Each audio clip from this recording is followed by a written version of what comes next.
Hey Seth, how's it going? Good. How are you? I'm very good. I'm in Turkey on vacation, so the internet signal is going a long way, and if it cuts out, I give you my apologies. It's okay. I say your hair looks great. So good.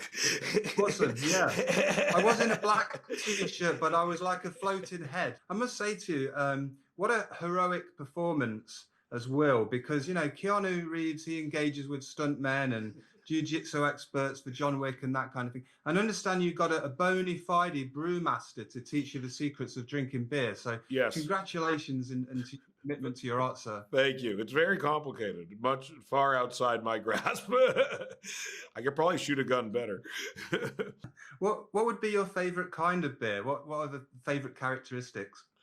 I don't like IPAs. Period. End of story. Um, I think I prefer being Canadian. I think I prefer like a lager, something like that. Something a little more traditional. Yeah. I don't need any like crazy flavors in my beer. I don't need like blueberry, like Danish flavored beer or anything like that. Like I think I kind of simple, good, a gold, a nice golden lager is something that I enjoy. And kind of talking on the health front, I mean, I know you've talked about fitness at different times and things like that. I think you've probably arrived at the same idea as most of us, that it's all about balance. But in the case of me, I guess bread would be something that I would try and avoid, maybe processed sugars, things like that. Is there anything where you think, you know what, that just doesn't suit me, and maybe you try and avoid it? Yeah, I mean, I don't eat a lot of sugar in general. I think that for me is something that I mostly just find if like that's the thing that makes me gain weight the fastest.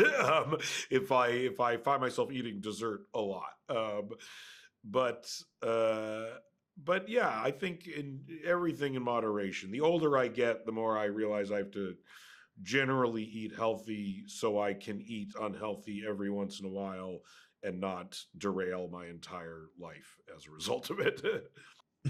Yeah, I feel you. Like I say, I'm on vacation, so I'm questioning all my life choices now, Yes, and we'll exactly. sort it all out when I get back.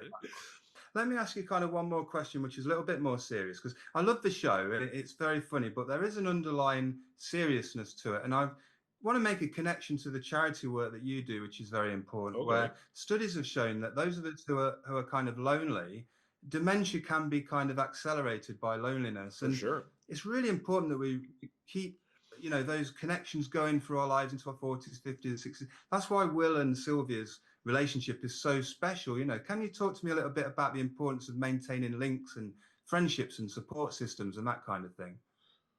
For sure. I mean, I think especially in like today's world with technology, it's like very easy to isolate yourself, and it's very easy to feel like you're having kind of meaningful connections with people that literally might not even be real people ultimately at the end of the day. And you don't know. Someone was just telling us that someone they know is like essentially in a relationship with like an AI chatbot, and they just like sit in their apartment like chatting with an AI bot all day. And like I think there's a lot of like surrogates for connection out there these days that are maybe easier in some ways than actually leaving the house and hanging out with people and talking to people. But I think ultimately, yes, it's much better for you to be around actual people and to actually converse with people and to go out in the world and do things. And I think it is aspirational in some ways, even as dysfunctional as Will and Sylvia's friendship is. They really do a lot of stuff together and they leave a very active, engaged life together, and I think to me that is like there's something very fun and exciting about it. And I think that, that is something that I try to, I mean, I'm lucky because my lifestyle keeps me out of the house a lot and keeps me doing a lot of things. But I see people, who very easily can fall into the pattern of just like never doing anything. And it's very easy to fall into that. And so I think you got to like purposely pull yourself out of it, or gravity will pull you into it. Yeah, I think that's a really important message. And Platonic shows that, when people go off and they have kids or they get married or whatever, that doesn't have to be the end of the friendship, because society tells us that everyone gets paired off and then some people get left behind. So that's what's so great about the show, is it shows those connections can still be made. So thanks for what you're doing, and I guess keep going with that beer brewing. I've had I a go at it will. myself. It's good fun. Sometimes Thank you so much. Enjoy your trip.